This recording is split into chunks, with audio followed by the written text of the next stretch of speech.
परमेश्वर की स्तुति हो, परमेश्वर की जय जयकार हो। परमेश्वर ने हमें एक बार फिर से एक और बार मौका दिया ताकि हम आपके सामने आए और आपके साथ हम वचन में से कुछ बातें करें, ताकि अपन को वचन में से कुछ सीखने को मिले और हमारे जीवन में अब आगे क्या होने वाला है उसके बारे में कुछ सोचने के लिए हमको मौका मिल रहा है। हम एपिसोड 31 पढ़ने जा रहे हैं, विश्वासियों के लिए प्रभु का न्याय। इसके बारे में हम पढ़ने जा रहे हैं। और हमने पहला जो स्टेज है, 3 स्टेज में इस विश्वासियों का न्याय जो है परमेश्वर ने रखा है। किस प्रकार से? 3 भागों में। पहला भाग जो है, जो यदि एक विश्वासी एक व्यक्ति प्रभु को स्वीकार कर लेते हैं तो क्या होता है? उसे बेटा बना दिया जाया जाता है। और वही हमने किसमें पढ़ा था? रोमियो के 8 के 1 में अपने पढ़ा था। क्या पढ़ा था? There is no condemnation. अब जो प्रभु को विश्वास करता है उनको कोई भी दंड नहीं, और उनको ना तो किसी प्रकार का दंड उनको नहीं मिलेंगे।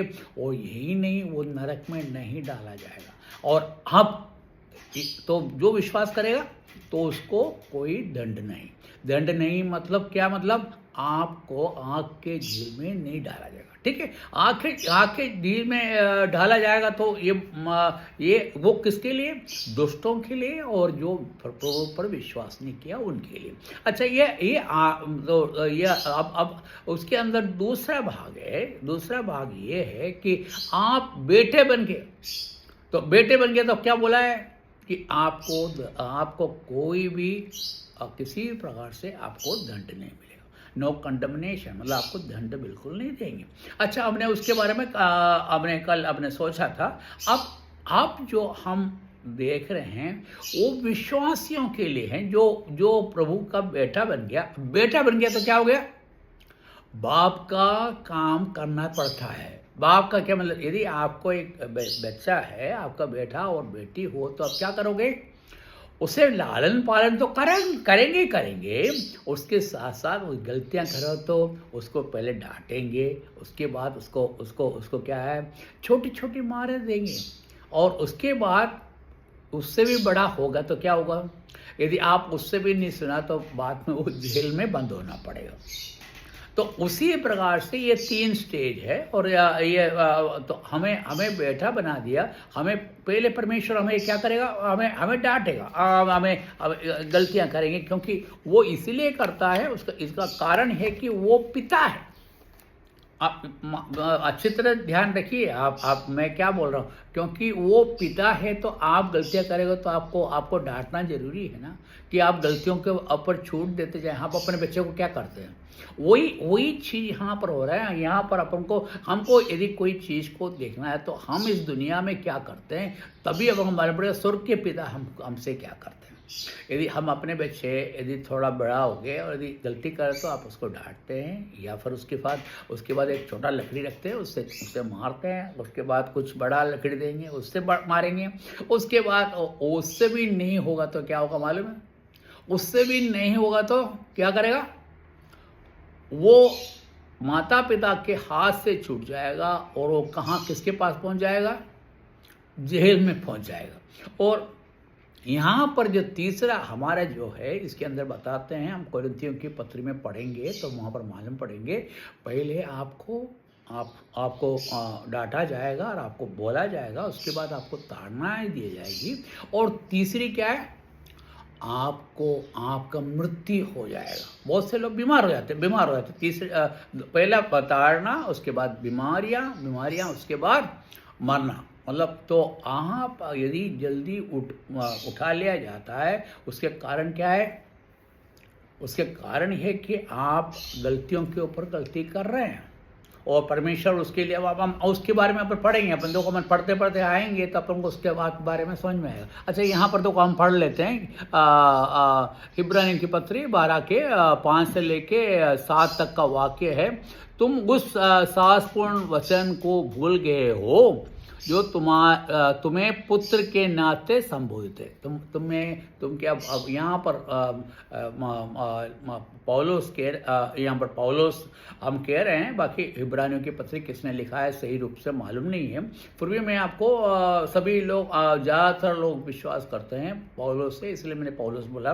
नहीं तो यहाँ पर लेखककार क्या कहता है कि तुम यदि क्या करते हैं, तुम संपूर्ण वचन को भूल गए हो जो तुम्हें पुत्र के नाते संबोधित है। और परमेश्वर यहाँ पर वचन क्या कहता है, यदि तुमको पुत्र के नाम से संबोधित है तो आप कैसा भूल गए, ये मेरे पुत्र प्रभु के अनुशासन के तिरस्कार मत कर। अब यहाँ पर पहला स्टेज क्या है, अनुशासन। देखो बड़े मैं यहाँ पर आप पढ़ के देखें, आप उसमें अनुशासन से तिरस्कार मत कर, मतलब आपको यदि डांटे या आपको बोलते हैं तो आप उसमें गुस्सा होने की जरूरत नहीं है। डांटते इसलिए क्योंकि वो प्यार करते हैं। कि हम अपने बच्चे को डांटते हैं इसलिए कि हम उनसे घृणा करते हैं। तो परमेश्वर ने आपको पुत्र बनाया तो पुत्र के स्थान तो आपको देना चाहिए। पुत्र का स्थान यदि मैं आपको पूछूं, आपके पड़ोसी के बच्चे यहाँ पर आके मस्ती करेगा तो आप क्या करेंगे? कुछ नहीं करेंगे। या सड़क में वो मस्ती कर रहे हैं और झगड़ा कर रहे हैं, आप कुछ नहीं बोलेंगे, क्योंकि आपको उससे कोई मतलब नहीं, क्योंकि आप उसको ना तो डांटोगे, ना तो मारोगे, ना कुछ करोगे। क्यों? क्योंकि आपका पुत्र नहीं है। यदि आपका पुत्र हो तो झगड़ा करे तो बोले बेटे जरा काय के लिए झगड़ा कर रहे हो, तो ऐसे झगड़ा मत करना, झगड़ा जहाँ से वहाँ से बाहर निकला हो। तो हम उसी प्रकार से यहाँ पर बिल्कुल क्या बता रहा है, वो पहले अनुशासन परमेश्वर आपके जीवन में करता है। क्या अनुशासन मतलब आपके जीवन अच्छी तरह से बीते। और दूसरा क्या है, उसका फटकार का, किस प्रकार का, उसकी फटकार का मतलब आपको डांट के, या आपको यहाँ पर इंग्लिश में अपन क्या पढ़ते हैं, and you have forgotten the exhortation which speaks to you as to son. यहाँ पर एक्सोर्टेशन आपको ये बता रहा है कि वही बात है, आपको बता रहे हैं, आपको समझा रहे हैं, आपको उस चीज के बताने पर तो आप उसकी बात नहीं मानेंगे। आपके बाप या माँ ने आपको समझाएंगे, आपको डांटेंगे और चिल्लाएंगे, तो आप क्या उस पर नाराज होंगे? उनसे अपना रिश्ता तोड़ देंगे क्या? हमारा काम है कि उस चीज़ को हम हमारे पिता जैसे हमको संभालते हैं, उसी प्रकार से हम उसको लें और उसको क्या करना चाहिए, उनकी बात मानना चाहिए। दोबारा वो ऐसी गलती नहीं करना चाहिए। अच्छा, अब आगे क्या पढ़ते हैं, देखो इसके अंदर, my son do not despise the chastening of the Lord. यहाँ पर कहते हैं तुमको यदि शिक्षा देते हैं, उसके बाद आपको एक एक्सोर्टेशन करा, उसके बाद चास्टनिंग मतलब शिक्षा, तो शिक्षा दिया। आप गलती करें, आपको पहले बताया, समझाया, उसके बाद भी आप करते हो तो क्या करेंगे, माँ आप क्या करेंगे, एक लकड़ी लेके आएंगे और उससे आपको मारेंगे। तो यहाँ पर क्या करें, उसी प्रकार से यहाँ पर चाशनी, यहाँ पर फर्क ये है कि हमारा चाशनी परमेश्वर का शिक्षा और हमारे शिक्षा में बहुत अंतर है। हमारे शिक्षा में क्या है, हम तो उनको मारते हैं और हाथ में लग जाते हैं तो हाथ में मारते हैं। मैं अपने बच्चों के साथ ऐसे ही करता था। वो मेरी बात नहीं मानता तो मैं उनको बोलता था और उनके गुनाहों को बोलकर उनको समझाने के बाद उनको मैं मारता था, और उतने ही मारता था जितना वो सहन कर सके। कितना, 1 या 2 या 3, उससे ज़्यादा मैं नहीं मारता। कुछ लोग मैंने देखा है जैसे कि मारने स्टार्ट कर तो एक लकड़ी टूट गया, दूसरा लकड़ी टूट गया, तीसरा लकड़ी टूट गया, 4 चौथा, मतलब अपना गुस्सा उन पे निकाल रहे हैं। भाइयों, हम अपने गुस्सा उन पर निकालना नहीं है, उनको समझाओ, उनको बातों को बताओ, उसके बाद हमको क्या करना है। उन्होंने नहीं माना तो उनको मारो, और ये इसलिए मार रहे हैं बेटे, तुमको समझ में है ना, तुमको जब भी तुम गलत काम करोगे तुम्हारे हाथ में देखो, तुम्हारे हाथ में तुमको लगी थी, है कि नहीं, और तुम ऐसा काम मत करो, और इसीलिए करता। और यहाँ पर परमेश्वर क्या करता है, परमेश्वर आपको तकलीफ देते हैं जब आप उनकी बात नहीं करते हैं, और आपको बहुत सारे प्रॉब्लम आपके जीवन में ऐसा आएगा जिसके कारण आपको लगेगा कि क्यों ये डांट रहे हैं, इतना क्यों फटकार लगा रहे हैं। बाकी यदि आप उससे नहीं मारेंगे तो उससे आप नहीं सुनेंगे तो आपको छोटी छोटी बीमारियां देती हैं, और छोटी छोटी बीमारियां होके होके बड़ी बड़ी बीमारियां हो जाती हैं। तो जैसे जैसे आप प्रभु को नहीं मानेंगे, क्योंकि वो हमारे पिता है, आप बिल्कुल ध्यान रखें, वो पिता परमेश्वर है।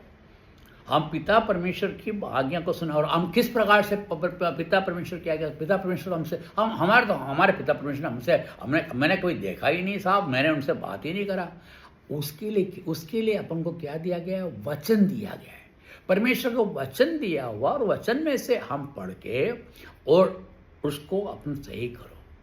परमेश्वर के अंदर आप पढ़ेंगे तो आपको हर तरह का गलतियों का आपको इशारा करेगा। आप पुराने नियम में मूसा ने हर गलतियों के बारे में लिखा गया है, बाकी हमारे हर गलतियों को माफ कर दिया है। बाकी यहाँ पर क्या है, हम अभी बेटे हैं, अभी आप अन्य लोग या परदेशी नहीं हैं, हम उनसे अभी नाता जुड़े हुए हैं। परमेश्वर के साथ हमारा नाता है, अभी हम उसके घर में रहने वाले हैं।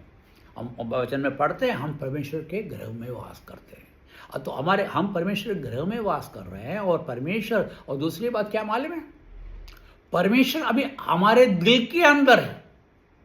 परमेश्वर कहाँ पर है? हमारे दिल के अंदर। जैसे ही आपने परमेश्वर को स्वीकार किया, परमेश्वर की आत्मा आपके अंदर आ जाते हैं। क्योंकि परमेश्वर की आत्मा कब अपने में आते हैं? परमेश्वर कभी भी अपवित्र जगह पर नहीं जाता, और क्योंकि वो पवित्र है, वो अपना पवित्रता कायम रखता है। तो पवित्रता कायम करने के लिए क्या करना पड़ेगा? हमारे जितने भी पाप है उसको निकालना पड़ेगा। और परमेश्वर ने क्या करा? जिसने परमेश्वर को स्वीकार किया उसके सब पाप को धो दिया। अब उनको कोई दंड नहीं। अब जब पाप सब धो दिए तो आप पवित्र हो गया, पवित्र से पवित्र हो गया तो क्या हो गया? अब परमेश्वर का वास तुम्हारे हृदय में है, वो अब तुम्हारे साथ रहता है। जब प्रभु यीशु मसीह था तब हम क्या थे? प्रभु यीशु मसीह के साथ साथ चलते थे। वो दूसरे पास में है, बाकी हम साथ साथ चलते थे। अभी क्या है? परमेश्वर प्रभु यीशु मसीह हमारे अंदर, वचन में अपन वचन पढ़ते हैं, प्रभु यीशु मसीह ही हमारे आत्मा है, पवित्र आत्मा है वो। क्योंकि वो दोनों एक है, मैंने आपको पहले बताया था, तो हम वो दोनों एक है। और पवित्र आत्मा हमारे दिल में है, तो हमें कौन अपन को रास्ता दिखाएगा? वो पवित्र आत्मा आपको दिखाएगा। और उसके लिए आपको क्या चाहिए? आपको वचन को पढ़ना चाहिए। और वचन में लिखा है, परमेश्वर ने कहा है कि उस वचन के अंदर हर चीज़ लिखा हुआ। और न्याय के बारे में हम उसके बारे में आपको फिर बताएंगे, और ठीक है। और यहाँ पर मेरे समय खत्म होते हैं। परमेश्वर ने हमें मौका दिया ताकि हम परमेश्वर की स्तुति और प्रशंसा करें, और आज हम बैठे हैं, इसलिए आपको परमेश्वर को धन्यवाद देते हैं। परमेश्वर आपको आशीष से भरपूर करे, और हम फिर मिलेंगे, और बाद में आगे की बातें हम फिर सुनेंगे। प्रभु के नाम की जय जयकार हो। आमीन।